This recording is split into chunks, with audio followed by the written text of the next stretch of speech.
But we don't believe in destroying our own kind for the benefit of the white man. In fact, we don't believe in destroying our own kind, period. Right. The only time we would even think about something like that is if you did it first. And when you, as Captain Eustace told you, you do that to us, then you got a problem. We don't have one, but you got a big one. But the KKK, they kept on talking, telling us how they had beaten up a lot of black people. And then they started talking about Jews and how they had lynched a Jew.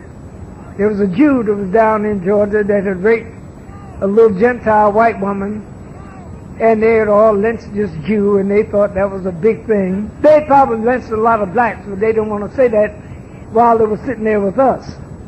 But they were talking about how they had lynched Jews and beaten up a whole lot of blacks because the blacks were integrators and they deserved to be beaten. But anyhow, he pulled out his card, and he had a card with a buzzard's claw on it. He said, "Boy, it's the first time I ever showed a nigger this card." He said, "This is our secret arm." So y'all got a secret group called the FOI, right? So this is our thing, the claw, the KLAW. So then he gave me one of his cards. I asked him for one, he gave it to me. I kept it because whenever I get stopped by them crackers down in Georgia, when I took out my license, I take out that claw card. I give him both of them at the same time. He'd look at me and say, "Nigga, don't go so fast the next time. You hear me?" I said, "Okay, boss." But living in Georgia during that time was really rough. But I believed in the teachings of the Honorable Elijah Muhammad, and I stayed there for almost 7 years. And I got more scratches put on me by black people than I do by them devils.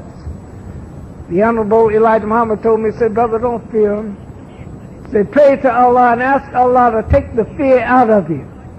And he did, and I didn't fear that devil.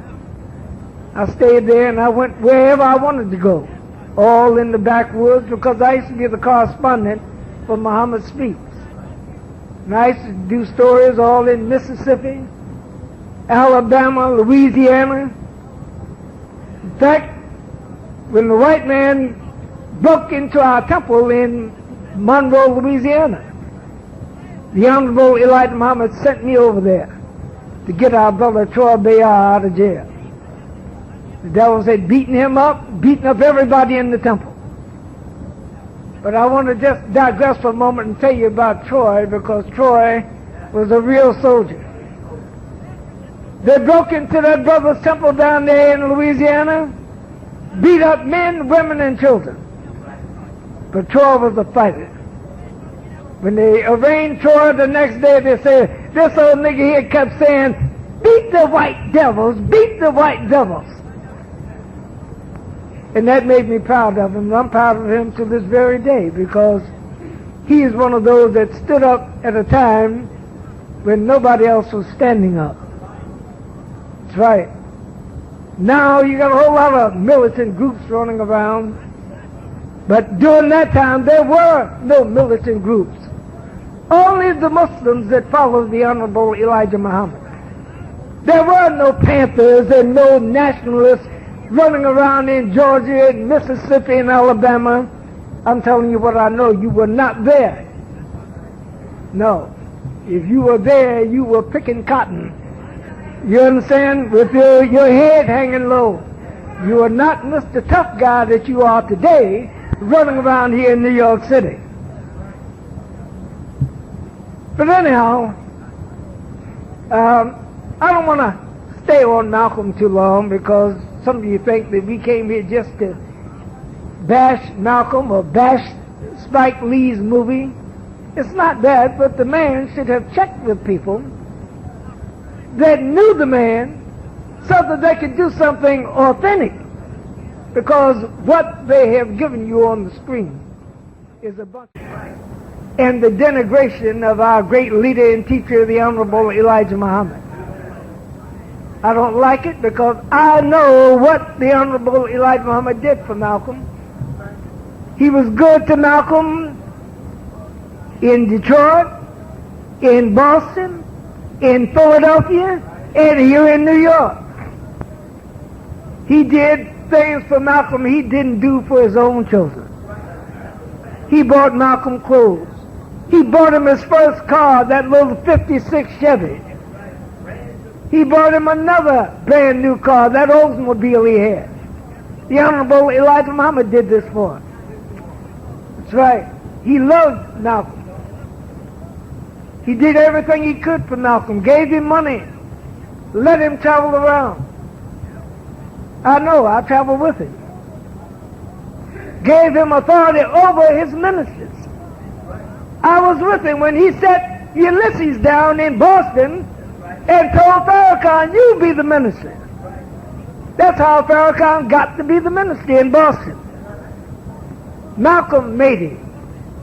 I was right there. He thanked me because he knew that I was the one that told Malcolm that he ought to give Lewis a break. He didn't have to give it to him because Lewis wasn't a minister. He was, what was the acting captain? Yes. But Malcolm made him a minister, and he made a good one. He turned out to be one of the Honorable Elijah Muhammad's finest ministers. And he's a good minister right today.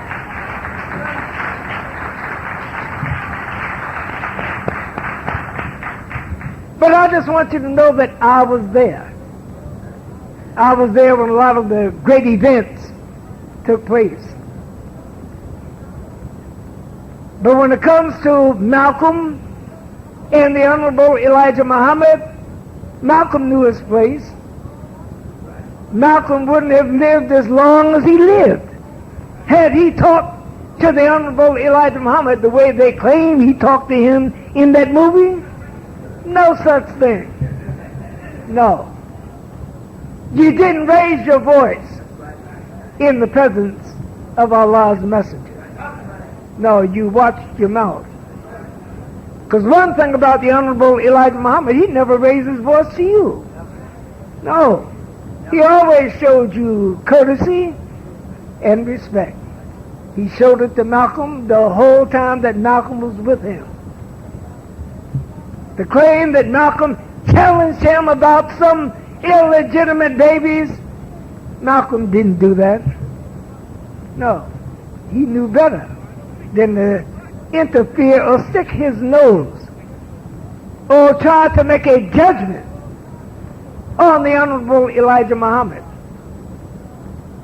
The Honorable Elijah Muhammad wouldn't have tolerated it, and we would never tolerate that kind of conduct coming not only from Malcolm but from anyone who would dare denigrate or disgrace or talk back to our beloved leader and teacher, the Honorable Elijah Muhammad. Malcolm, when he was put out, he begged the Honorable Elijah Muhammad to let him back in. I know he begged him, for the Honorable Elijah Muhammad called me from Georgia out to Phoenix, Arizona, and told me to go into New York. And before I left his house in Phoenix, Malcolm called. And when Malcolm called him, the Honorable Elijah Muhammad had just gotten over an attack of asthma. He was wheezing real bad. He said, "Yes, Brother Malcolm, how you doing, brother?" And Malcolm was telling him how well he was doing and that all of his family was well, and his wife sent the greetings and the usual courtesies and niceties that you engage in on the telephone. Then Malcolm began to tell the Honorable Elijah Muhammad how sorry he was for the mistake he had made in speaking when he was told not to speak. I was sitting right there when he was pleading with the Honorable Elijah Muhammad